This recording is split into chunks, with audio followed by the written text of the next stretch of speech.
Hello guys. Before you relax, take a second to like and subscribe to the channel. Have you ever wished for superpowers? Maybe those of the strongest superhero of all time, Superman.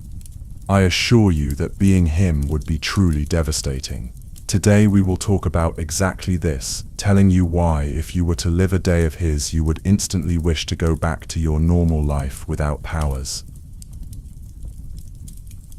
You awaken in darkness, long before the first hint of dawn breaks the horizon. The world around you is still and quiet to most, but not to you. To you, even the silence of pre-dawn is filled with whispers of distress. Lying on your back, staring at a ceiling that you could easily see through if you let your vision slip, you focus instead on the sounds. The steady heartbeat of the city pulses in your ears. A siren wails faintly 20 blocks away. A couple fights in muffled voices in an apartment across town. Somewhere far off a child cries out in a nightmare. You hear it all, every small sorrow and every minor crisis carried to you on the cool early morning air. Your chest tightens with each distant sound of trouble. You could do something. You could always do something. That's the thought that never lets you rest. Physical fatigue rarely touches you, but the mental exhaustion is bone deep. You know that at any moment you might need to spring into action to save a life or stop a disaster. The knowledge keeps you perpetually alert, even now before sunrise when the world expects you to be still. Your senses extend outward without effort. You smell the faint acrid hint of smoke from someone's cigarette 2 floors down. You feel the subtle vibration of a distant explosion somewhere at the edge of the city. Your heart rate quickens automatically, adrenaline surging not from fear for yourself but for them, whoever might be in danger. You close your eyes, and for a moment try to pretend you're just an ordinary person in an ordinary bed. Just a man who can sleep through the night without this heightened awareness. But even behind closed eyelids you see the afterimages of past emergencies like phantoms on your conscience. A derailed train from last week, the trembling hands of victims you pulled from wreckage, the faces of those you couldn't reach in time. They all flicker in the darkness behind your eyes. You remember each one with perfect clarity, an unwelcome gift of your invulnerable mind. Emotional wounds don't heal as easily as physical ones. They linger and ache. In the silence of your bedroom you feel tears you don't allow to fall building behind your eyes. The strongest man in the world, and here you are, fighting back tears in the darkness because no matter how many you save, there are always more who need you. Rolling onto your side, you reach out to the empty space beside you on the bed. The sheets are cold. Of course they are. You haven't truly shared your bed with another in so long. How could you? How could you ever share these pre-dawn moments of vulnerability and sorrow with someone else? No, that part of you must remain hidden. The world knows you as a symbol of hope, an icon in bright colors, not a man who wakes up trembling with worry. They see the emblem and the cape, not the lonely soul underneath. The person you are when you're alone like this, that person feels almost like a secret identity as much as the name you use in public. Outside the window, the blackness of night ever so slowly gives way to the deep blue of early dawn. You inhale and exhale deliberately, trying to release the tension that has knotted itself in your core. In a few minutes, the sun will peek over the horizon. Its rays will strengthen you physically. You can already feel a hint of warmth energizing your skin, but no sunlight can banish the shadows clinging to your mind. You know that with the coming day you will once again put on that brave face and become the hero everyone expects. But right now, in this fragile moment between night and morning, you allow yourself to simply be you, a guardian burdened by endless responsibility, an outsider peering into a world that will never truly be yours.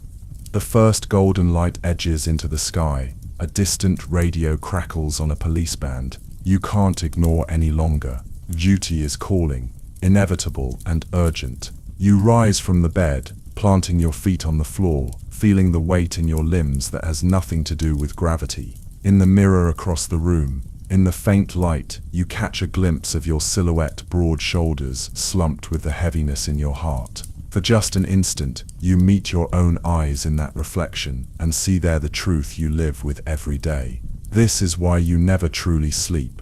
Why dawn brings no peace. Because you aren't just a man lying in a dark room. You are something else, something greater and far more burdened. And another day is beginning.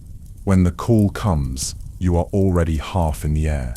One moment you're standing in your bedroom, and the next you're streaking across the pale early morning sky, drawn toward the column of black smoke rising at the city's edge. The dawn light finds you hurtling past glass towers and over quiet neighborhoods, faster than any human eye can follow.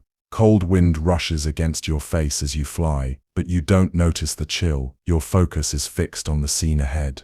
What you find is worse than the sounds had foretold. An apartment building has exploded and partially collapsed. Orange flames licking out of shattered windows. Debris litters the street. Shards of glass and chunks of concrete mingle with the acrid smell of burning insulation and scorched wood.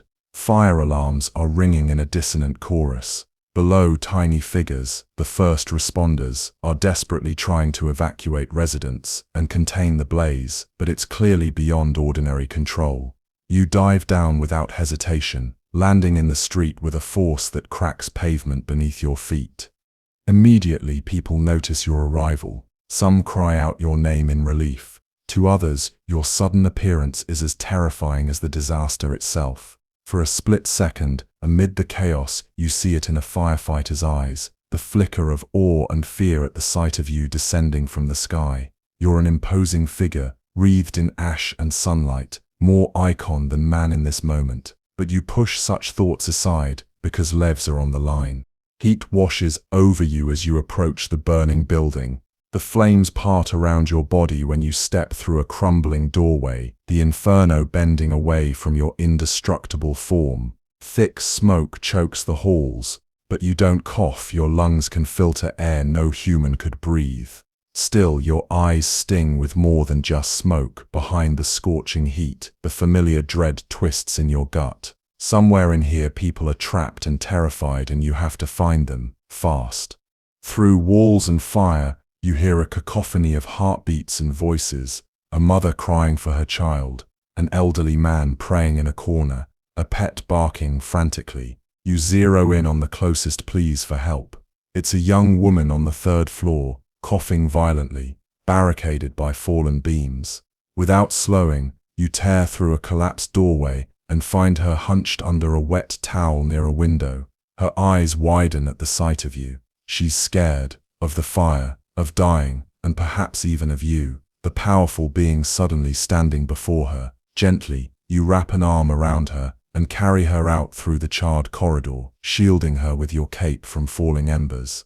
Outside, you deposit her into the arms of paramedics. She is sobbing, thanking you, and clutching your hand until she has to let go. As you turn back, a thunderous crack splits the air. Part of the building gives way, a whole corner collapsing inward with a shower of sparks. Panic surges. You rush back in without hesitation. Inside, the scene has worsened. Flames claw up the walls and ceiling, and supporting beams groan ominously. You push aside rubble and search room by room with superhuman speed. In one apartment, you find an unconscious man beneath a fallen concrete slab. With careful strength, you lift the heavy slab as if it were made of cardboard, tossing it aside. He isn't breathing. For an agonizing second, you attempt CPR, heart pounding in your own chest as you compress his sternum. He coughs weakly, alive, but barely. There's no time to rejoice. You scoop him up and carry him out through the swirling smoke. You emerge to cheers from the crowd gathering beyond the police line. The man gasps in fresh air as you lay him down for medics to attend. Soot streaks your face. You can feel it on your skin, but it doesn't matter. All that matters is getting back inside for the others you heard. You glance up at the inferno. The roof is seconds from giving out. A piercing scream from the upper floors cuts through the roar of the fire, a child's voice crying out. Your heart lurches. In a blur, you shoot straight up along the side of the building, smashing through a window on the top floor. The heat inside is like a blast furnace. Through the thick smoke, your eyes pick out a small form curled under a desk, a little girl trapped. She's coughing, eyes shut tight, tears cutting clean lines down her soot-covered cheeks. You reach her in an instant and gently lift her into your arms. She's so light, so fragile. You murmur something soft and reassuring, your voice gentle by instinct, even as you remain focused on escape. Holding her close to your chest, you prepare to fly out. But then you hear it, a creaking, splitting roar from above. The roof is collapsing down toward you both. There's no time to fly out the way you came. You hunch over the girl, making yourself a shield as tons of debris crash down. Wooden beams and hot plaster break across your back. You feel the tremendous weight, but it doesn't injure you, only pins you momentarily in place. For a heartbeat, you are kneeling under the rubble, enveloped in darkness, the child whimpering into your shoulder. Every instinct in you screams to move, to break free and get her out. With a guttural effort, you stand, heaving the wreckage off your shoulders. The rubble explodes outward as you burst upward through the remains of the roof, carrying the girl up into open air. Fresh morning light and cool wind greet you both as you rise above the building with your small rescue. She clings to you, trembling, coughing into your suit. Below, the crowd erupts in astonished gasps and relieved cries at the sight. You descend carefully and place the child into the arms of a waiting firefighter. The girl's mother is there too, face wet with tears of joy as she embraces her daughter, repeatedly mouthing her gratitude in your direction. But not everyone is accounted for. Even as you saved those lives, you heard other voices inside that building. Voices now silenced. Your super hearing, both a blessing and a curse, registers no other heartbeats inside. Some you managed to get out, others didn't survive long enough. Your jaw tightens as you float back down to the ground. Fire crews douse the last of the flames, and now the smoking hulk of the building stands like a blackened skeleton against the sky.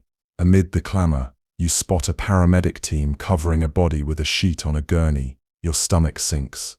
You don't need X-ray vision to know there are more who never made it out from under the collapse. The knowledge hits you like a cold wave. As you step forward, a middle-aged man breaks from the crowd, stumbling toward the covered body. He lifts the edge of the sheet and lets out a wailing sob, a sound of pure despair that slices through you. You recognize the elderly man you heard praying inside. You hadn't reached him in time. Behind him, a woman, perhaps his daughter, is sobbing and staring at you with grief-stricken fury. She screams at you, voice cracking with despair, demanding to know why you hadn't saved him. Her accusation hangs in the air, raw and anguished. A few people nearby try to calm her, but her words strike you with more force than any weapon ever could. You open your mouth, but nothing comes out. What could you possibly say? She's right to be angry. Not truly at you, you rationalize, but in this moment, a part of you agrees with her completely. With all your power, how could you not manage to save everyone? You stand there, smoke rising around you, as the woman sobs and clutches the man who is keening over the lifeless body of his loved one. Others look on at you in sympathy or in uncertainty. Some still cheer softly, trying to thank you, but the celebratory sound feels hollow now. In this moment, you are not a triumphant hero, but a failure in your own eyes. A firefighter approaches and pats your shoulder, telling you kindly that they'll take it from here. He has to raise his voice over the noise, and he addresses you with a kind of respectful familiarity that momentarily cuts through your haze. You simply nod, too burdened to trust your voice. You step back, letting the professionals continue their work. As you move away from the wreckage, you hear murmurs ripple through the crowd. Some people applaud you, a hesitant, grateful sound. Others whisper while looking at the grieving family, perhaps questioning if you could have done more. You feel their gazes on your back like a tangible weight. Hero or not, you walk away carrying the guilt of those you couldn't save. You take off into the sky before anyone else can stop you or pull you into another round of thanks or questions. The wind tears at the edges of your cape as you fly. The city blurs beneath as you head to where you need to be next. Morning has barely begun, and already the cost of being what you are feels staggering. Later in the morning, you slip into the flow of normal life as best you can. Gone is the soot-stained hero of an hour ago. Now you wear a plain suit and a meek expression, blending into the office corridor as if you were just another face in the crowd. You arrive at work, only slightly late, by normal standards, trying to appear unruffled. The fluorescent lights and ringing phones of the newsroom greet you like an alien world more foreign than any far-off planet. Here everyone is rushing to meet deadlines, chattering about everyday concerns, oblivious to the fact that you have already lived a lifetime of trauma since sunrise. Your colleagues are buzzing with news of the very disaster you just fought. At the coffee station, a cluster of reporters excitedly rehash the details: the sudden explosion, the daring rescues, the mysterious savior who emerged from the flames carrying survivors. You hover at the edges of their conversation, heart-heavy and mind-distant. One coworker speculates that the hero, never referring to you by an actual name of course, must be invincible to walk through fire like that.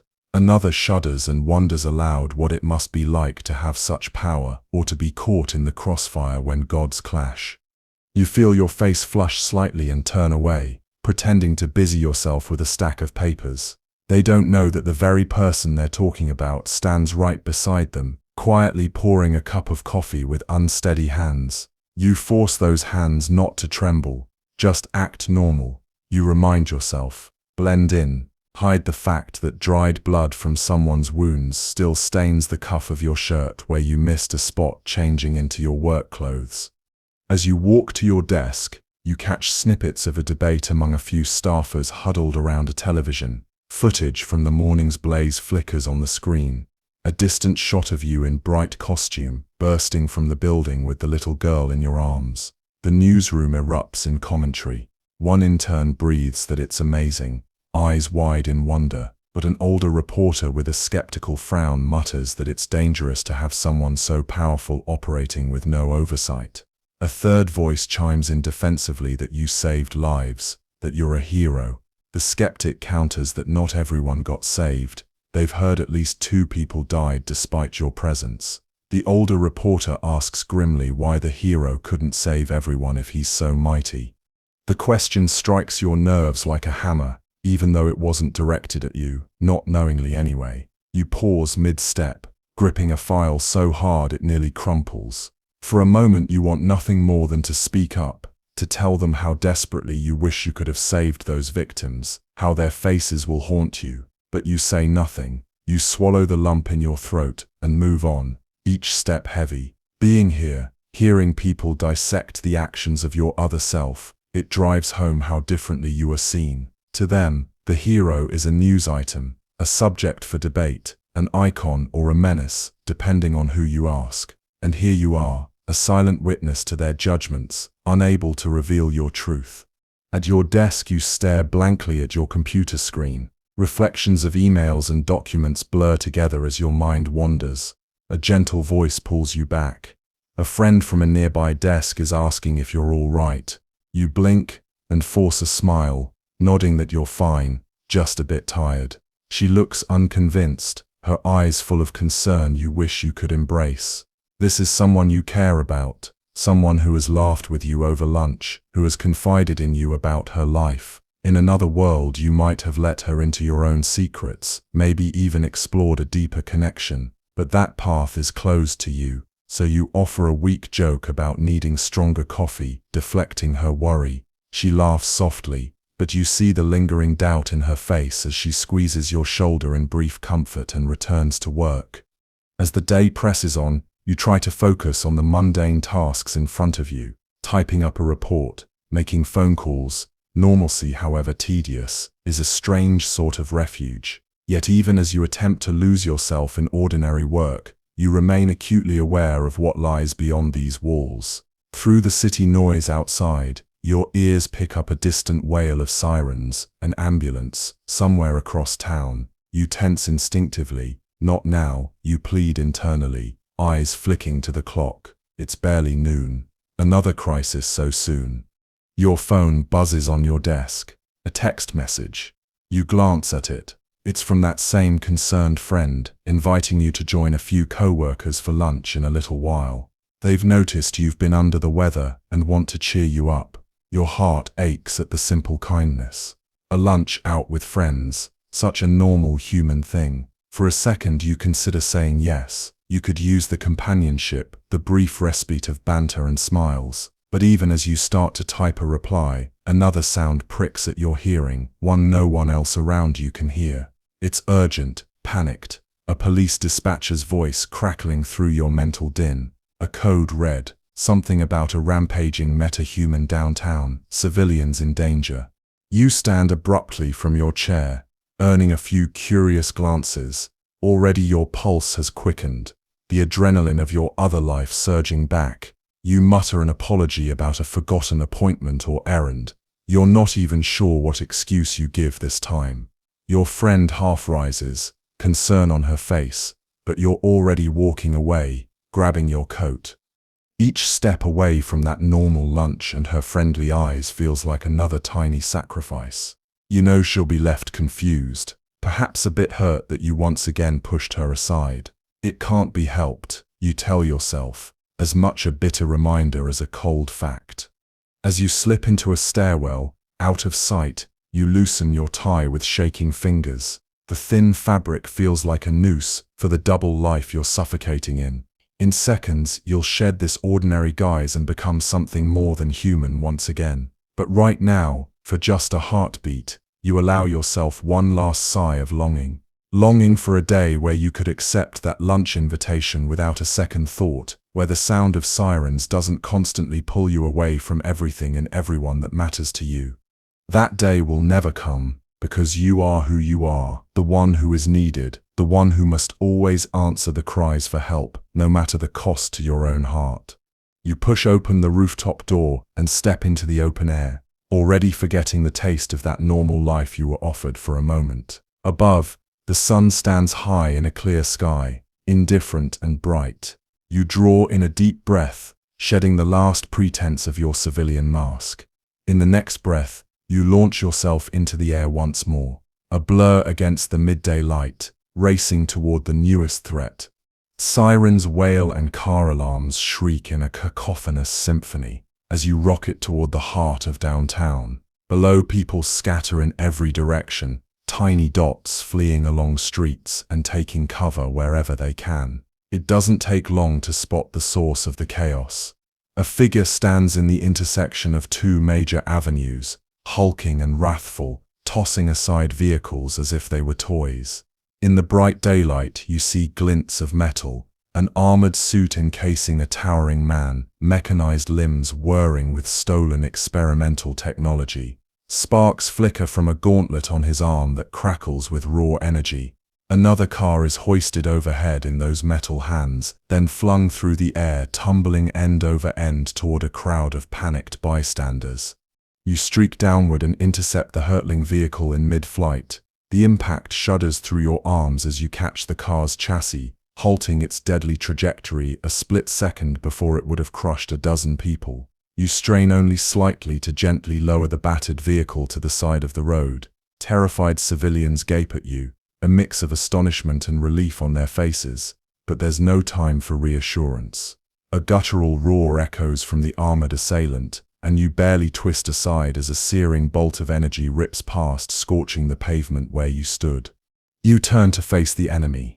His exoskeleton hums with sinister power, and behind the narrow visor slit you catch a glimpse of enraged eyes. He knows exactly who you are, and he's chosen this rampage as a twisted challenge. Around you, the street is a war zone, overturned buses, shattered glass from blown-out windows, craters in the asphalt from where his energy blast struck. The air smells of ozone and dust.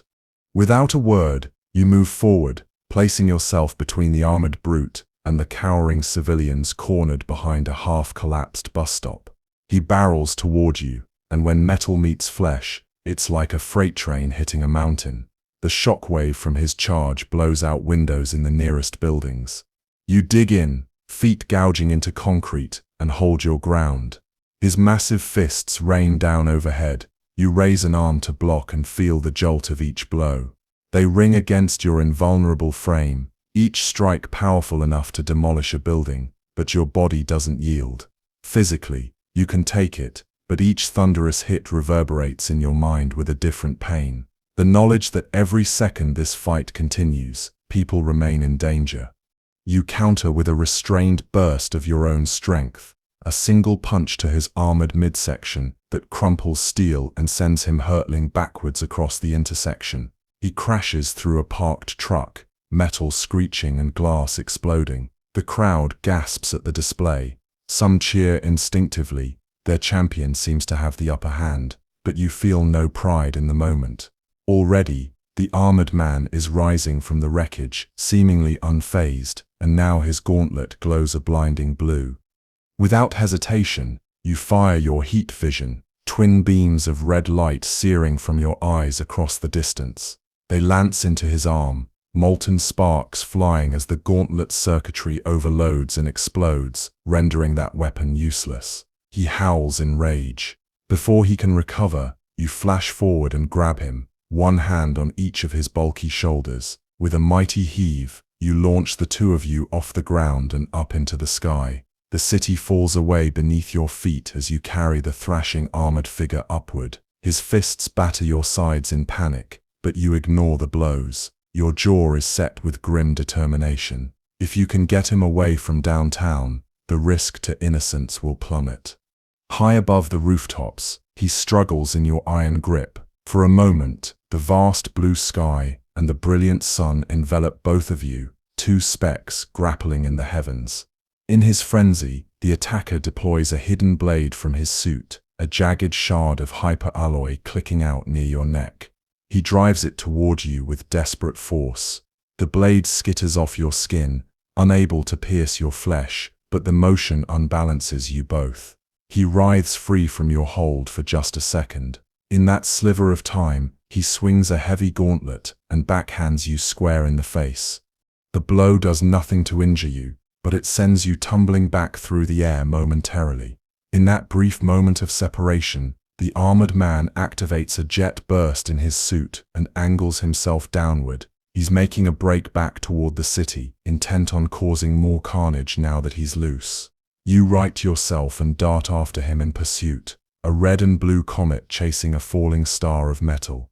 He lands with an earth-shaking crash in a plaza, cracking the concrete tiles of a public square already deserted by civilians. You descend a heartbeat later. Now you stand across from him, amidst a canyon of skyscrapers.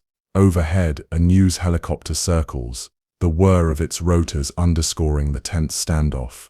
You can imagine the live footage being broadcast worldwide, the deity and the monster squared off in the heart of the city. The eyes of countless strangers are on you right now, watching to see what you'll do. The armored villain extends an arm and sweeps it sideways, using the sheer strength of his suit to topple a nearby streetlight and send it hurtling toward a handful of people peeking out from a shop doorway. In a blur, you catch the lamppost before it can smash them, but the split-second distraction is all the enemy needs. He lunges and grabs a bystander, a man who was too slow to run. The mechanized hand clamps around the man's torso, and the victim cries out in pain and terror. Your blood runs cold. In the villain's gauntlet, the man is hostage and shield both. The armored figure bellows something distorted through his helmet. You catch fragments of a taunt warbling over his suit's speaker. He's daring you to come closer, threatening to crush the innocent man in his grip. You float a few inches off the ground, hands raised placatingly. Inside, panic and fury war within you. You know his game. He's using your greatest weakness against you. Not kryptonite or magic, but your own morality. He knows you won't risk an innocent life, and that knowledge emboldens him. Carefully, you step forward, trying to negotiate with calm gestures, though your mind is racing through strategies.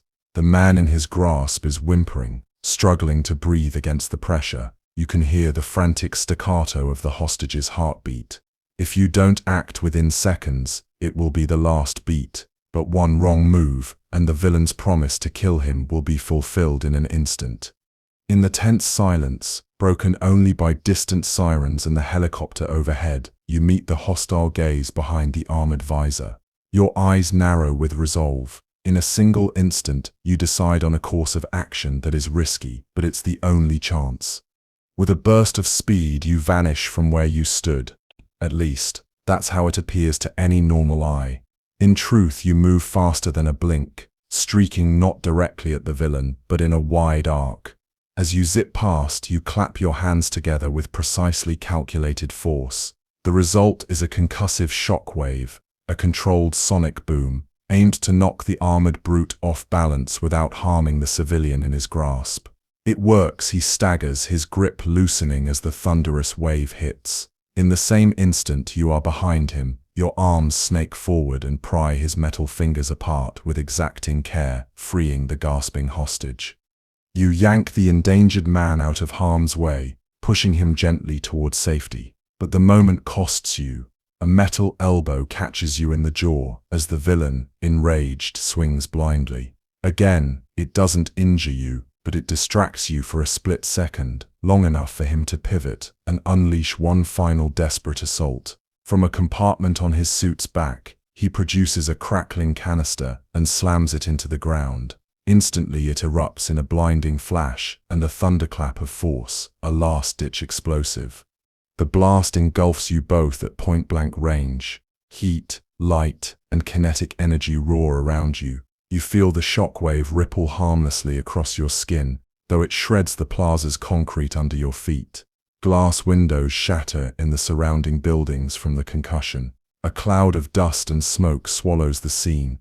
When it clears, you are still standing, slightly dazed but unhurt, and the armored man lies a few yards away, his suit sparking, the metal plating bent and scorched. He tries to push himself up, but collapses with a final groan of effort. The fight is over.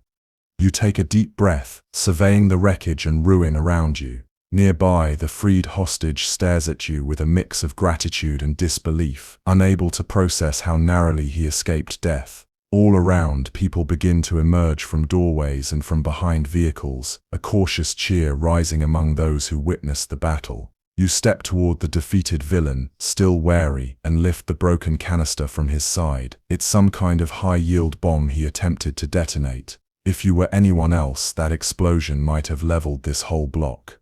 The crowd seems to realize this too. You hear exclamations of astonishment at the devastation that was just barely contained by your presence. Police sirens grow louder as squads finally arrive on the scene. Blue and red lights reflect off glass and steel around you. Armed officers encircle the area, and two cautiously approach the fallen assailant. You stay close, making sure the threat is truly neutralized. The officers share a quick glance at you, one filled with respect, the other tinged with the wariness people often show in the presence of someone like you. You know they've heard the stories, seen the footage. They acknowledge you with a curt nod, but keep their weapons trained on the villain as they move past. You're grateful they don't treat you as an enemy, but you can sense the tension in their shoulders. Even after all you've done, a part of them is still unsure, still on edge in the presence of such power. The man in the armor is unconscious, his threat quelled for now. You lift his heavy form with one arm as easily as if lifting a sack of flour and hand him over to the police, who struggle to support the unexpectedly massive weight. Around you, a ring of citizens stands at a respectful distance. Some have their phones raised, recording every moment. Others simply watch with faces of gratitude, awe, or apprehension. A few cheer loudly, trying to start a chant of appreciation. You catch words like hero and even savior tossed around. Each label lands uncomfortably in your ears. You never asked for their worship. You would prefer to slip away quietly, but today you linger a moment, ensuring everything is truly under control.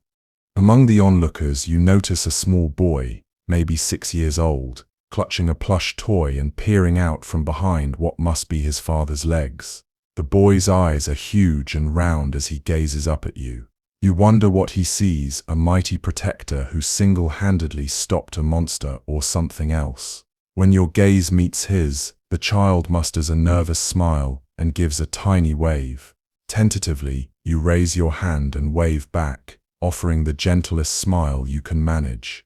The father rests a hand on his son's shoulder. He mouths a thank you in your direction, his eyes shining with genuine relief. You nod to him silently. Moments like this, however small, remind you why you continue despite the hardships. For an instant, the burden on your shoulders feels lighter as you witness the direct impact of your actions, a child safe, a parent grateful. But then your eyes drift to the destruction around you, the shattered glass, the crumbled concrete, the charred scars from that explosion. City workers will toil to repair this damage. Doctors will tend to the injured who even now are being loaded into ambulances. A few shapes on the ground, covered with sheets, tell you that not everyone escaped this fight unscathed. Your heart sinks once more. No matter how many you save, there are always costs, some visible, some hidden in the hearts of those who survived, and you too bear those costs in your soul. As the authorities take over, you step back from the scene. Reporters have arrived now, shouting questions and trying to get your attention. Cameras flash. You feel the weight of 100 eyes, 100 lenses, all focused on the solitary figure of you, the near invulnerable being who nonetheless feels utterly exposed in moments like this. You know any words would sound hollow or invite more scrutiny, so you offer nothing but a brief, respectful nod toward the crowd and emergency workers. Then, as murmurs ripple through the throng, you bend your knees and lift off into the air once more. The wind from your ascent kicks up dust and loose papers, and within a breath you are gone from their sight, leaving cheers and questions alike behind you. By the time dusk settles, an exhausted hush falls over the city. Long shadows stretch between skyscrapers, and the sky fades to a deepening blue bruised with sunset's last glow. High above, where the air grows thin and cold, you hover for a while, watching night overtake the world below. The day's battles have left their marks on the city and on you, and you're not ready to face more curious stares or concerned friends, not yet. So instead of flying straight home, you turn north and soar towards solitude. Far from any prying eyes, at the very crown of the world, lies the refuge you've built for yourself. Your Arctic sanctuary rises from the barren ice like a cathedral of alien geometry, spires of crystal and steel humming with faint otherworldly energy. Here, at last, you are truly alone. You descend at the entrance, your boots crunching on pristine snow. The polar air is deathly cold, the wind harsh enough to freeze any ordinary man within minutes, but you barely feel it. The cold has always comforted you. In a strange way, it reminds you of the void of space, of the distance you often feel from those around you. Inside, the fortress is quiet, except for the soft echo of your footsteps on crystal floors. Strange glowing consoles and sculptures from a long-dead world line. The Grand Hall, relics of Krypton, your birth planet.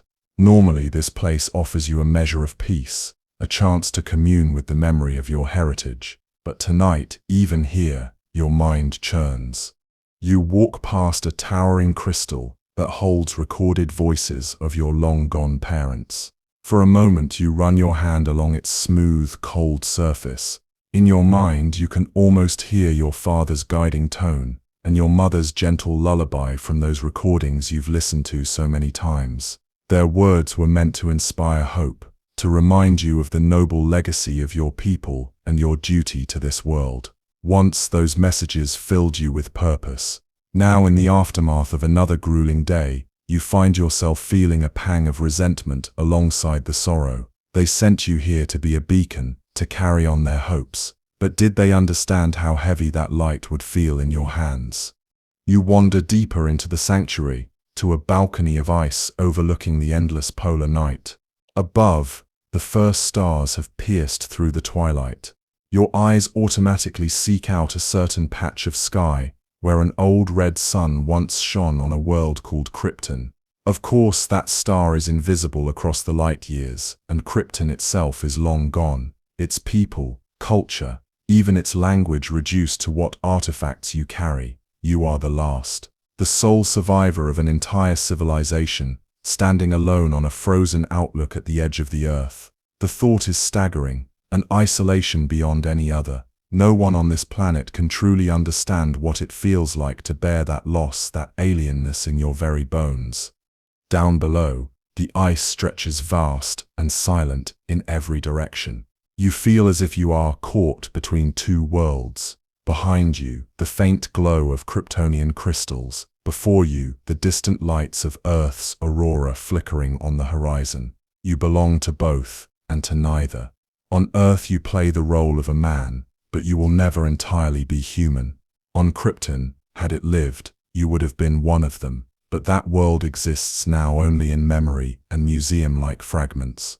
Your identity is split down the middle, the farm boy son of kind human parents, and the extraterrestrial orphan of a lost race. Both sides of you shaped the hero you have become, yet at times you're not sure who you are beneath the emblems and expectations. As the stars multiply overhead in cold clarity, you close your eyes and simply breathe. In the silence, doubt finds a voice in your mind.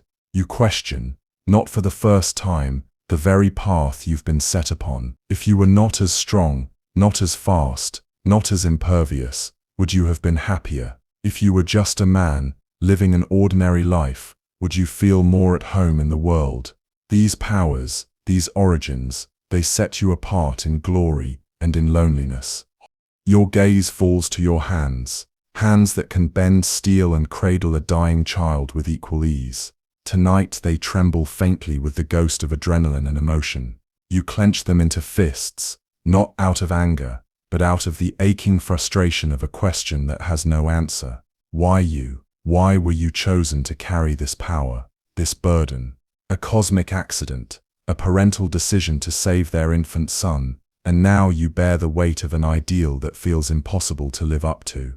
In this Arctic stillness, you can admit a truth you hide from everyone else. Sometimes, you with all your might, wish that you could lay this burden down, even if just for a day, an hour, but you cannot. Your parents, both sets of them, instilled in you a moral compass that won't allow it. You care too deeply, love too deeply, to ever turn away from the cries for help. And so wishing for release only twists you with guilt. How dare you yearn for an ordinary life when you have the power to save others' lives? How selfish is it to long for a respite when so many suffer?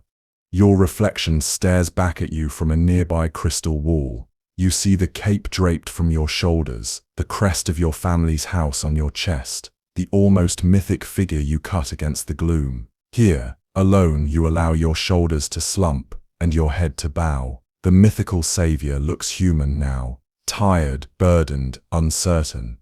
A faint rumble draws your attention, far, far away, beyond the ice fields.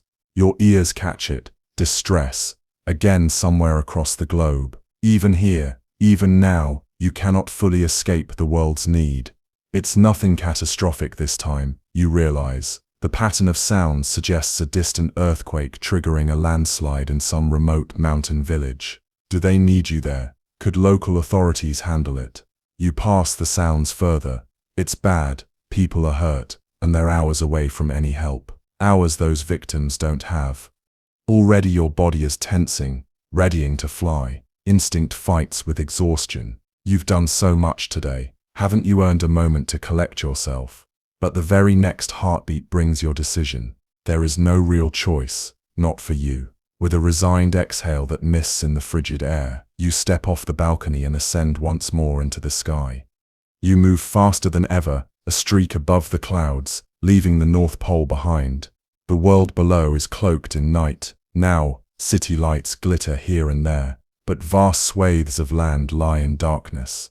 You listen and hone in on the cries from that mountainside. In minutes you arrive and descend into a scene of devastation, barely visible under the pale moonlight.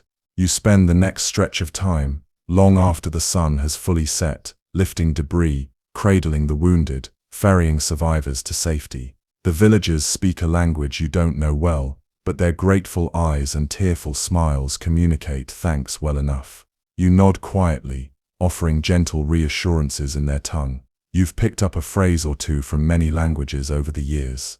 They likely don't comprehend your words, but your tone soothes them just the same. To them you must appear as a literal godsend dropping from the stars to save them from doom. And once they are safe, you depart, just as swiftly, before they can start to wonder why such a being would bother to help a remote hamlet of strangers. On the way back, you carry on your mission even during the journey, dousing a wildfire sparked by the day's heat in a forest, as you pass overhead, nudging a drifting ship back on course to safer waters along the coast. These small acts barely register to you at this point. They are as reflexive as breathing. At last, only when the urgent noises of suffering fade to a low background murmur, never gone entirely, never fully silent, do you allow yourself to head back to where you began this day. It's near midnight when you finally glide down to your city apartment's balcony. Your cape hangs heavy from your shoulders, frayed slightly at the edges from today's ordeals. You step inside your dark living room, feet touching down with barely a sound. Here in the stillness of your own modest home, the contrast with the day's chaos is jarring. No cheers, no cries, no sirens, just silence and the faint hum of the refrigerator in the next room. You flick on a lamp, casting gentle light across the simple furnishings. To any outsider, this is an unremarkable dwelling of an ordinary person. A pair of glasses lies on the coffee table, where you left them, part of the disguise you'll don again tomorrow. On the wall hangs a framed photograph of your adoptive parents smiling proudly on their farm. Next to it, a certificate from your day job, congratulating you on an achievement, as if you were just another professional. These tokens of a normal life feel like artifacts from someone else's existence, some facsimile of you that walks in daylight, shaking hands and blending in. Warily, you shrug off your cape and fold it over the back of a chair. Your uniform, that brightly colored second skin, clings to you with sweat and soot. Across the room, a mirror reflects your silhouette. Without the cape, you suddenly appear less imposing. You peel off the suit piece by piece until you stand there in just trousers and an undershirt, the garb of an everyman, not a savior. Faint bruises mar your skin in a few spots, a rarity, but today's trials were extraordinary, and even your body registered some of the strain. They'll fade soon enough. It's the bruises on your spirit that linger. In the bathroom, you run water as hot as most people can bear, and wash the grime of the day from your hands and face. Blackened water swirls down the drain, soot, blood, ash, all being carried away, at least physically. You catch your reflection in the mirror above the sink. Your eyes are red-rimmed with fatigue. You look human, vulnerable, not the invincible figure people imagine. After toweling off, you make your way to the bedroom. Each step feels heavier than the last. The bed welcomes you with the promise of rest, and you sink down on its edge.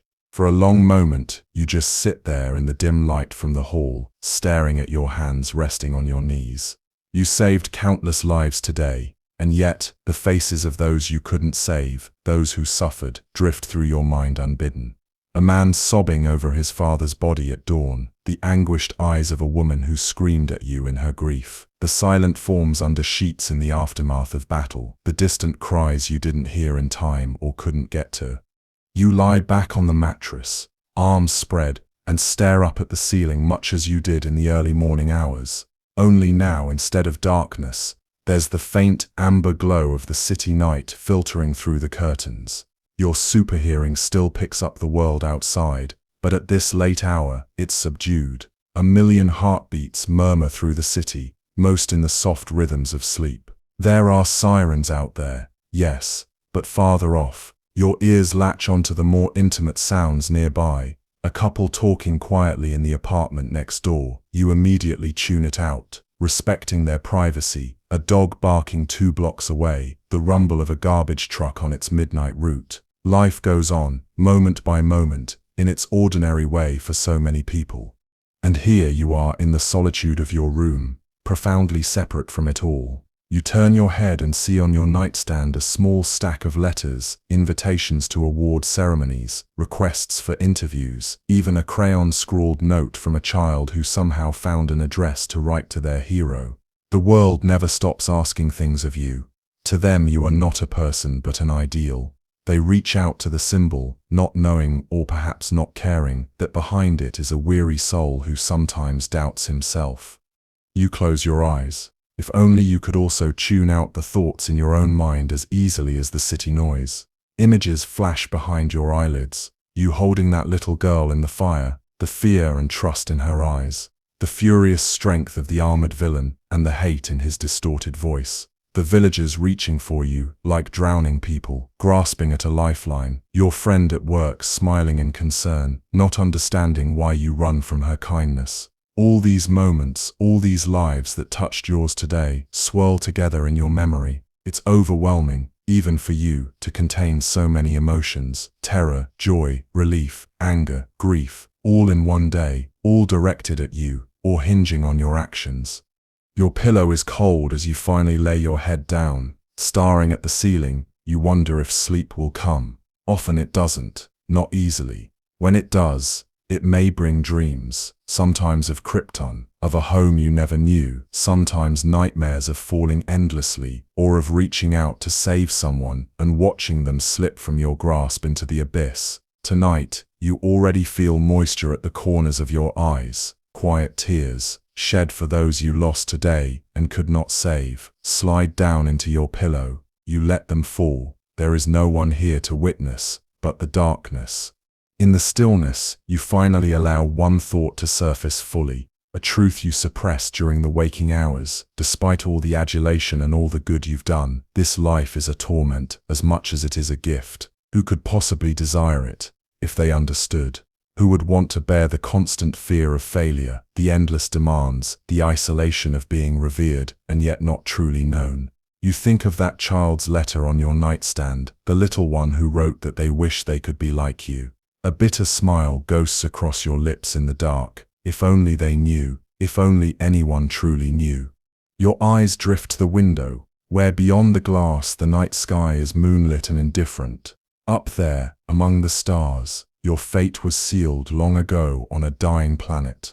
Down here, among humanity, you carry that fate every day, silently. Perhaps you are a hero, perhaps even a savior in their eyes, but in this quiet moment, you allow yourself to simply be a tired, heartsick man.